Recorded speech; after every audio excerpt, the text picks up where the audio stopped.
Bonjour tout le monde, j'espère que vous allez bien. On se retrouve pour le brief du jeudi 1er octobre 2020. Alors comme je vous avais dit hier, on va plus parler des altcoins, hein. Je vais revenir très rapidement sur Bitcoin, mais le gros du travail a été fait hier, hein. Donc pour ceux qui n'ont pas vu le brief d'hier, je vous invite à aller le regarder. On va parler un tout petit peu d'order flow aujourd'hui. On va regarder aussi les spreads, hein, qui tentent d'instaurer des choses assez intéressantes, on va en parler. On va parler un petit peu des assets à risque, etc. Mais très rapidement, ça n'a pas tellement bougé depuis hier. On va surtout parler de la dominance sectorielle parce que sur les privacy coins, il a l'air de se passer quelque chose. Il y a aussi des FA drivers qui peuvent arriver sur certains assets des privacy coins, hein, donc je pense à certains halving. On va en parler, je ne sais plus c'est lesquels, hein, mais au niveau des charts, on peut voir ça assez facilement.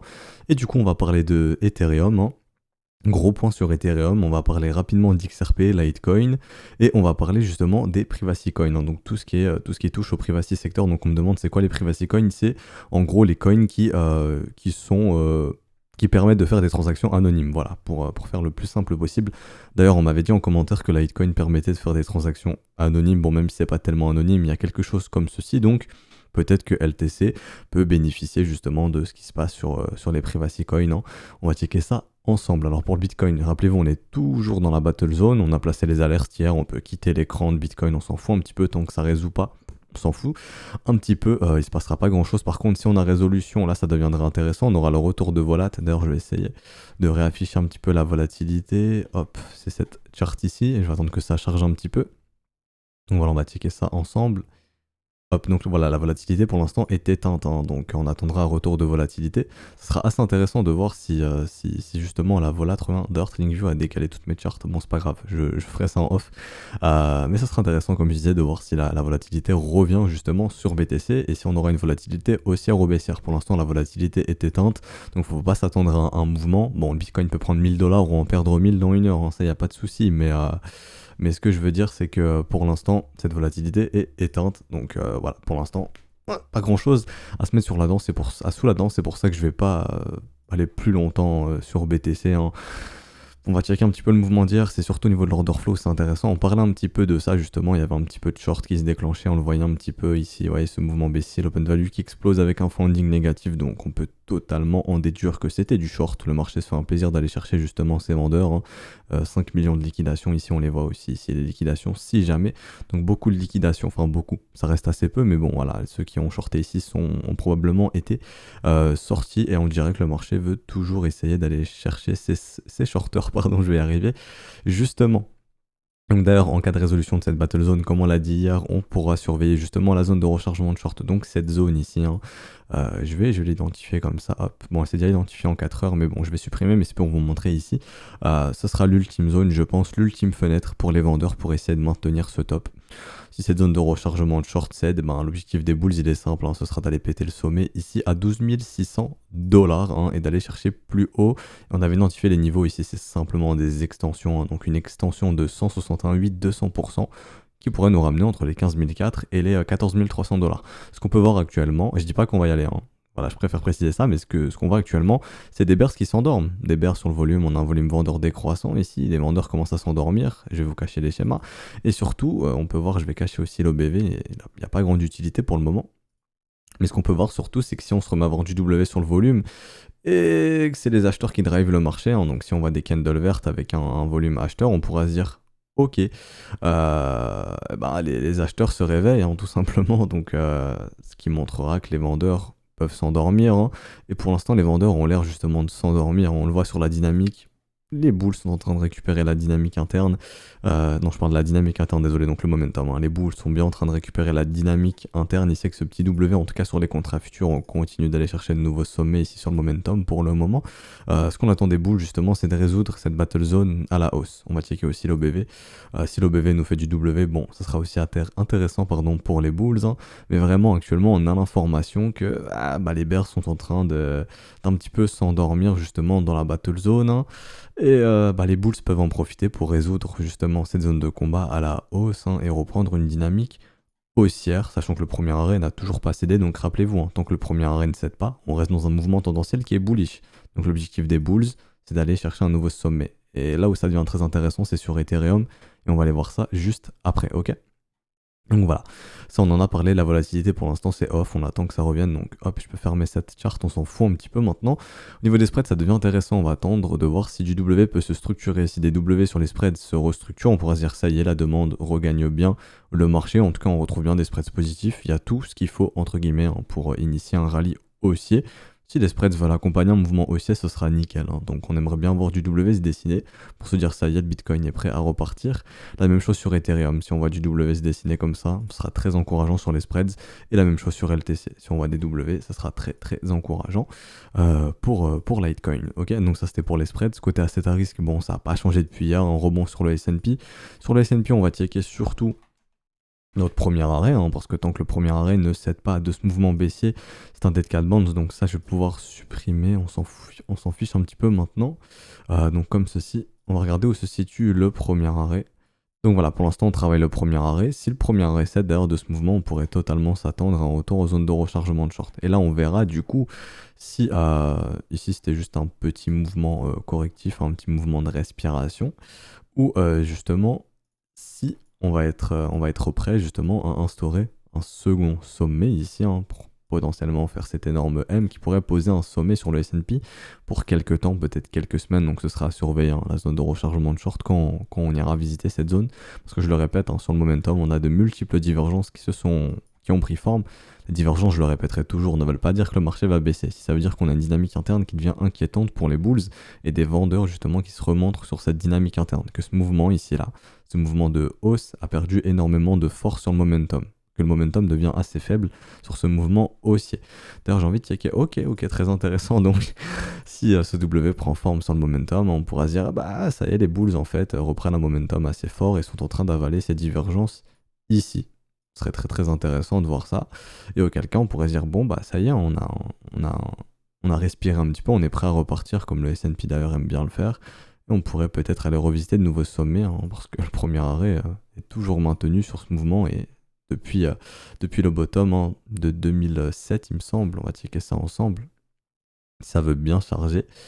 Pour l'instant, ça charge pas. C'est assez dommage. Peut-être en weekly, ça va charger. Ok, ça a chargé. Donc c'était notre bottom ici, voilà, ah non, de 2009. Ok. Mais vous voyez bien que ce bottom ici, en ce mouvement, est toujours un mouvement tendanciel. Le premier arrêt a bien été maintenu lors de la phase Covid, j'ai envie de dire. On a bien été chercher un nouveau sommet, donc toujours un mouvement tendanciel. À moyen long terme, le S&P est haussier, il n'y a pas de souci là-dessus. On peut totalement au cours de l'année, bon, peut-être pas au cours de l'année avec les élections, ça va être un petit peu tendu, mais peut-être en 2021, aller visiter notre garage zone hein, entre les 4100 et les 4600 points sur le S&P. Et ce qui est intéressant après tout ce blabla, c'est de se dire, bah, Bitcoin, il est corrélé à qui en fait? Corrélé au gold, au S&P. Mais si Bitcoin suit les flux de capitaux, je vais y arriver, les flux de capitaux des assets à risque, ça pourrait être justement intéressant de voir si ça va bénéficier à Bitcoin. Et lui, Bitcoin, s'il donne vie à son W, on aura le signal qu'il est potentiellement chaud hein, pour aller chercher de nouveaux sommets et de poursuivre son rallye ici en sous mouvement tendanciel qui dure depuis mars 2020, depuis le bottom qu'on a trouvé ici le 13 mars. Donc ce sera intéressant de suivre tout ça. Du côté du gold, pour le moment, simple rebond. Voilà, je vois rien de plus à dire du côté du gold. Donc on surveillera quand même sur le S&P si on n'est pas en train d'instaurer un top majeur. Hein. Ce qui ferait sens à l'approche des élections, de retracer un petit peu plus, sachant que notre ratio put-call hein, qui nous donne un petit peu le sentiment de marché, on va checker ça ensemble, je ne sais plus où j'ai mis ça, voilà. Si on prend un petit peu le sentiment, hein, grâce aux options, grâce aux achats de puts et calls, on est plus sur un sentiment qui est assez haussier encore, hein. Un petit peu plus haussier que baissier. Hein. Le marché aime bien top hein, quand on a beaucoup plus d'achats de puts que de calls, vous voyez ici. Là on en est encore assez loin quand même, donc on peut se dire qu'ici on a un sentiment qui reste hein, assez haussier, donc pourquoi pas essayer d'instaurer un top pour aller retracer un petit peu plus à l'approche des élections, avoir un petit peu de secousse, ça ferait totalement sens. Donc voilà, c'est ce qu'on surveillera. Et si jamais S&P décide de retracer un petit peu plus profondément, ça pourrait faire un petit peu de mal à Bitcoin, hein, donc on surveillera ça ensemble. Mais pour le moment, Bitcoin, on voit que les divergences sont en train d'être avalées, on voit qu'on est potentiellement prêt à instaurer ce W, donc on surveillera ça ensemble, bien entendu. Ok. Donc voilà, donc attention les vendeurs quand même, hein. Ceux qui sont encore assez bears ici, attention. Hein. Si la battle zone est résolue à la hausse, attention, attention. Donc voilà, ça c'était pour Bitcoin. J'ai pas grand chose d'autre à dire. On va checker maintenant un petit peu la dominance sectorielle. Donc le secteur défi, pour moi, la hype est toujours finie pour le moment, hein. Donc je reverrai pas WS dessiner, je me dirai pas ça y est, la hype est de retour. Pareil sur le secteur des interops, pareil sur le secteur des smart contracts. Mais là où ça change un petit peu la donne, c'est sur le secteur des privacy. Sur le secteur des privacy, on commence à voir des W se montrer. Donc ça devient assez intéressant de l'autre côté de la trendline, ce qui est encore plus intéressant. Et on pourrait se dire que le secteur privacy gagne un petit peu de force. Et ce qu'on a remarqué hier, ou c'était avant-hier, je sais plus, sur le Discord, on avait remarqué ensemble que le secteur des privacy aimait bien performer pendant l'hiver. Donc on a vu ça, par exemple, oh là là, cette année, en 2020, on a vu que le secteur privacy, cet hiver, a assez bien performé, hein. Donc entre décembre et grosso modo février 2020, et est-ce qu'on serait pas en train de préparer la même chose, de performer un petit peu pour cet hiver? D'ailleurs, c'est le seul secteur qui a performé cet hiver. Le secteur des smart contracts n'a pas performé, si je dis pas de bêtises. Si jusque février ça a performé, le secteur défi ça a rien fait, ça a performé au printemps. Et le secteur des interops, c'est grosso modo la même chose, ça a pas performé cet hiver. Donc les grands gagnants cet hiver ont été smart contracts et privacy. Et je rappelle qu'Ethereum fait partie du secteur des smart contracts. Et ça serait intéressant de voir si les smart contracts peuvent performer eux aussi cet hiver. Donc on surveillera privacy et smart contracts pour cet hiver, hein. Et comme vous allez le voir après sur Ethereum, je vais revenir dessus, ça commence à devenir assez intéressant sur l'Ether. Enfin bref, donc du côté des privacy coins, ça commence à devenir intéressant sur ce secteur. Et ce qu'on aimerait encore plus, hein, ce serait de voir du W weekly en fait sur ce genre de secteur pour se dire ça y est, ce secteur est prêt à regagner de la force dans le marché crypto. Donc si on commence à voir du W weekly ici comme ceci, hein, ça deviendra très très intéressant sur ce secteur des privacy coins, hein. Donc peut-être essayer d'aller chasser des opportunités sur ce secteur. Voilà, on va aller checker ça ensemble justement. D'ailleurs juste après, ok. Là, je repasse en daily, hein, c'est pour moi plus tard, mais voilà. Donc, on a parlé un petit peu des privacy coins. On va checker maintenant Ether et après, hein, comme je l'ai dit, on ira checker un petit peu des privacy. Donc, au niveau de l'Ether, hein, on est toujours en train de maintenir le premier arrêt. C'est très très très bon signe pour les bulls tant que ce premier arrêt est maintenu ici. Je pourrais même placer mon fib là-bas, hein, pour prendre l'entièreté du mouvement comme ceci. Voilà. Donc, on voit bien notre premier arrêt qui est maintenu pour le moment. Très intéressant pour les bulls. Et je vous fais pas de dessin, hein. Si le premier arrêt tient et qu'on structure même du W dessus, il est très très probable de partir sur des mouvements de continuation. Et ici le mouvement de continuation, on va checker ça justement ensemble juste après. On va regarder un setup de continuation que j'ai mis dans le Discord déjà. On va checker ça ensemble. Voilà, il me semble qu'on l'avait déjà vu. Mais ici, hein, on a notre mouvement. Donc ici on retrace bien entre 0,33 et 0,66, un creux, deux creux, on peut totalement entendre un troisième creux et ensuite attendre la résolution de la structure. Donc du W, donc quelque chose comme ceci, comme je l'avais déjà tracé, hein, et la prise de position se ferait comme ceci. Donc hop, l'entrée se fait ici, ensuite à cette structure. Hop, la target max, tout simplement l'autre mouvement AB égale CD, hein, donc ici les 710$, et le stop se met juste en dessous du creux initial, hein, juste ici, ok. Donc ça fait un risk reward de 3,64, ce qui est très très intéressant, et ça permettrait justement à Ethereum de partir sur des mouvements de continuation, parce que comme je vous l'ai dit, quand on voyait le premier arrêt être maintenu et qu'on le structure avec du W, ça vous montre que les bulls sont bien présents, qu'ils sont là, et qu'ils sont prêts à aller chercher de nouveaux sommets, hein. Et ici on pourrait totalement partir sur du 710$ sur un mouvement de continuation. Mais ce qu'on surveillera avec attention justement, donc c'est plus mon autre chart, hein, que je vais aller sur Bitfinex. Le premier arrêt ici, hein, de tout ce mouvement, rappelez-vous, suite à cet énorme W monthly, et j'en parlais depuis très très longtemps, on se disait qu'en cas de résolution de ce W justement, le premier objectif le plus réaliste, ça serait le premier arrêt, ok. Donc les 600$. Donc si jamais on voit du W se structurer, comme on l'a vu ici sur le premier arrêt, on pourrait totalement s'attendre à aller visiter du coup ce premier arrêt ici qui est sur les 600$. Ok, donc voilà, si jamais on résout cette battle zone à la hausse, hein, si c'est résolu à la baisse, le premier arrêt cédera et puis on ira faire un tour dans la zone de rechargement. Et là, les investisseurs, vous pourrez agir, hein, si on retourne dans cette zone de rechargement, si Ethereum vous intéresse pour recharger. Et pour les traders de continuation, on l'a vu, le setup est en train de prendre forme, un creux de creux, on peut attendre un troisième creux. Et j'ai envie d'aller checker un petit peu la dynamique interne. Ok, ce qui est très intéressant, c'est que si on casse ici ce niveau sur le momentum, on aura avalé les précédentes diffs. Donc on aura l'information que les bulls en fait reprennent contrôle de la dynamique interne, hein, et qu'on a bien nettoyé cette petite div ici, donc ce sera très intéressant de voir ça.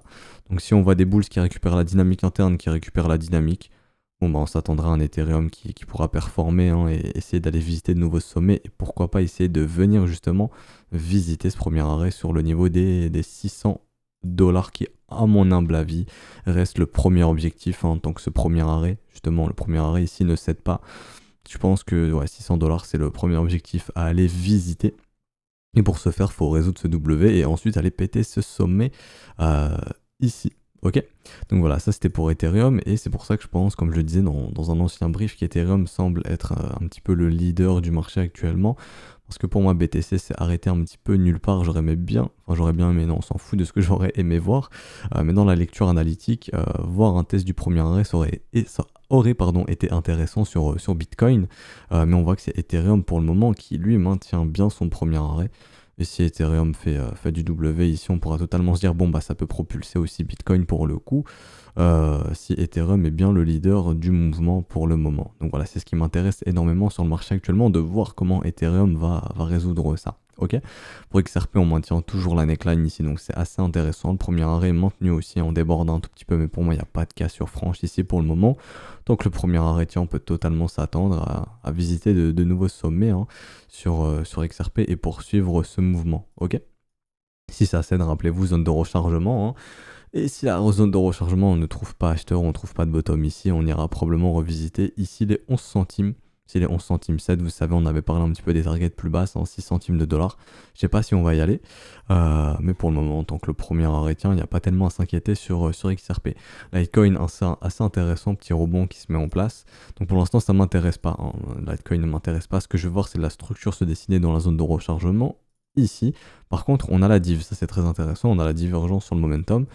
Donc on a la confirmation momentum, mais ce qui nous manque, en tout cas ce qui me manque, moi c'est la localisation, je ne peux pas acheter ici. Et ce qui me manque aussi c'est la structure, donc comme je l'ai dessiné, j'aimerais bien avoir quelque chose comme ceci. Et là je me dirais ok, je suis prêt à prendre du LTC, et dans mon cas ce sera pour de la stratégie SHAD, ok. Donc voilà, pour l'instant LTC ne m'intéresse pas. Hein, malgré ce rebond, ça m'intéresse pas pour le moment. Donc là, on va parler un petit peu du secteur privation. On a vu hein, qui peut redevenir intéressant. Il faudra surveiller ça au cours des prochains jours, prochaines semaines. Donc il y a Dusk ici, donc dans ce secteur des privacy, qui semble assez intéressant. On est dans la zone de rechargement, juste ici. Hop, je vais tracer ça. Deuxièmement, est-ce qu'on a la confirmation momentum? Oui, on a bien la confirmation momentum ici. Hein, cette divergence a bien pris vie. J'ai envie de checker un petit peu William. William est potentiellement prêt à sortir de cet état de stupidité, ce qui serait aussi assez intéressant. Et ce que j'aimerais voir, c'est tout simplement voir ce W prendre forme ici, hein, et on pourrait totalement déclencher par exemple de la stratégie SHAD ou ici du smiling setup, hein, donc comme ceci. En plus le stop est très court vu que la structure est très petite, donc au niveau du risk reward, ça devrait le faire juste ici. Donc non, là je suis en short, je veux longue position, voilà. On va checker ça ensemble. Alors, donc le stop se met sous la structure initiale. Et la prise de profit se ferait sur un retracement de moitié ici. Donc ça fait un risk reward de 3,06 qui est très intéressant. Donc là, ça pourrait totalement être un smiling setup si la structure prend vie. Ok, donc le stop sous la structure et la prise de profit sur un retracement de moitié. On peut totalement aussi déclencher de la stratégie SHAD. On peut totalement aussi se servir des conditions du smiling setup avec une prise de profit stratégie SHAD. Donc vendre la moitié au double avec un stop sous le creux, c'est totalement possible, on peut faire plein de stratégies, ça dépend de votre profil ensuite, hein. Mais si cette structure prend forme, ça serait assez intéressant sur Dusk. Donc on va poursuivre au GoUSDT, donc voilà, ici ça m'intéresse pas, hein. Quand ça m'intéresse pas, je vais passer assez vite. XVG pour le moment ça m'intéresse pas non plus. Green, ça m'intéresse pas non plus tellement. Momentum encourageant, mais voilà, j'aimerais bien avoir une structure un peu plus longue sur la durée, quelque chose comme ceci. Après, cette structure prend forme, hein, certains pourront l'acheter, ça y a pas de souci. Ça prendra forme si on casse ici, bien entendu. Ce W pourrait prendre forme, mais personnellement, ça m'intéresse pas ici pour le moment. On a ZEC, donc ZEC, il me semble, il y a un halving, c'est pas cette chart. Il me semble que je l'ai pris sur Bitfinex, lui voilà. Donc il y a l'halving ici qui arrive en novembre 2020, donc un FA driver assez positif. Et pour l'instant, il ne m'offre pas ce que j'attends de lui, hein. Je vous ai expliqué un petit peu. Donc le- la div de momentum est ici si on a été chercher plus bas. Ok, on a bien été chercher plus bas. Donc j'ai la confirmation momentum, mais ce qui me manque, c'est la localisation et la structure. Et pour l'instant, je ne l'ai pas.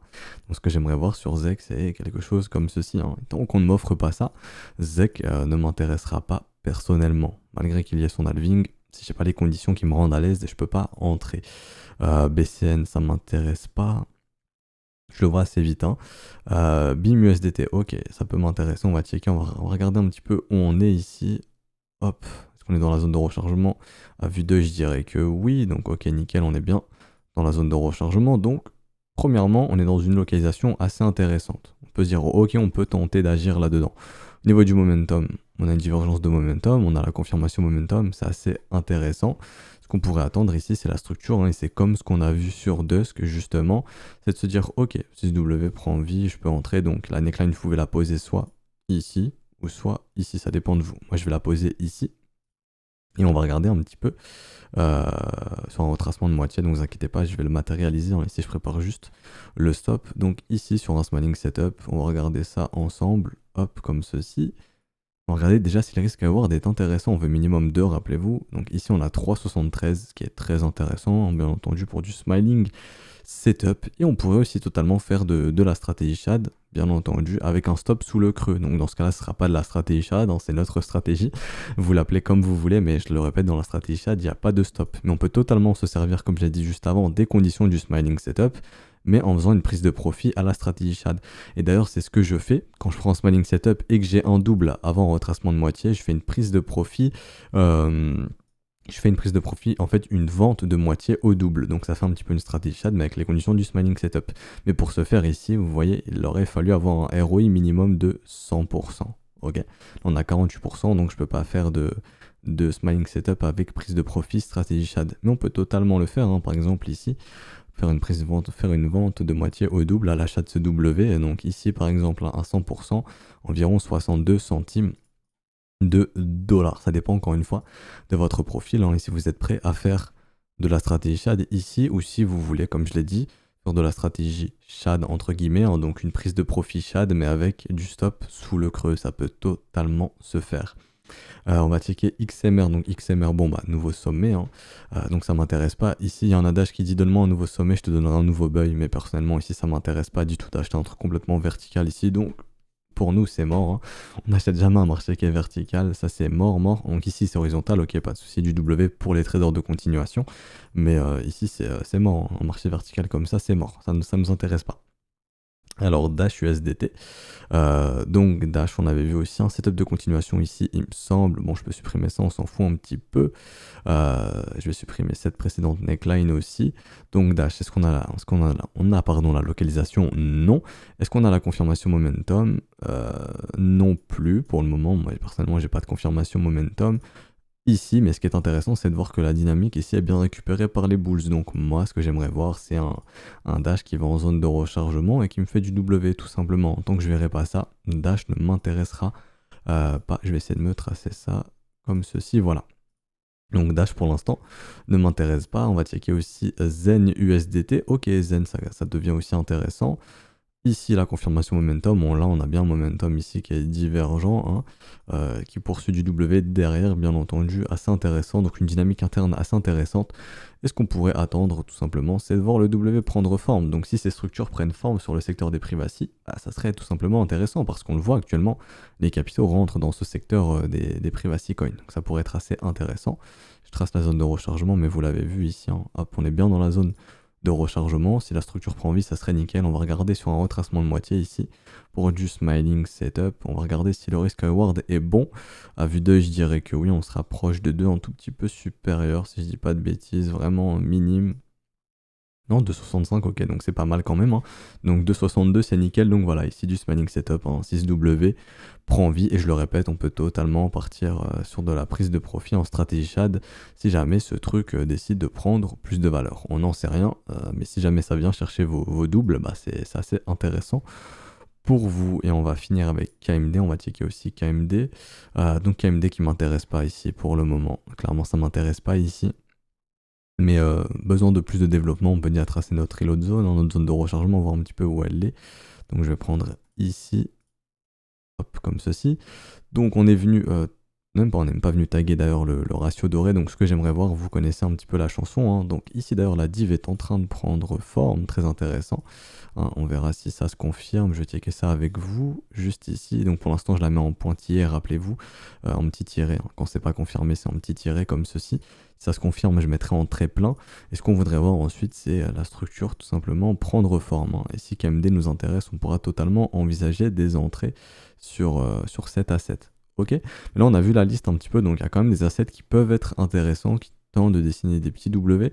J'ai vu aussi XMR tourner dans le Discord, donc je vais en parler. Donc là c'est contre Bitcoin, hein. Je vais aller sur Bittrex, ça a le plus d'historique.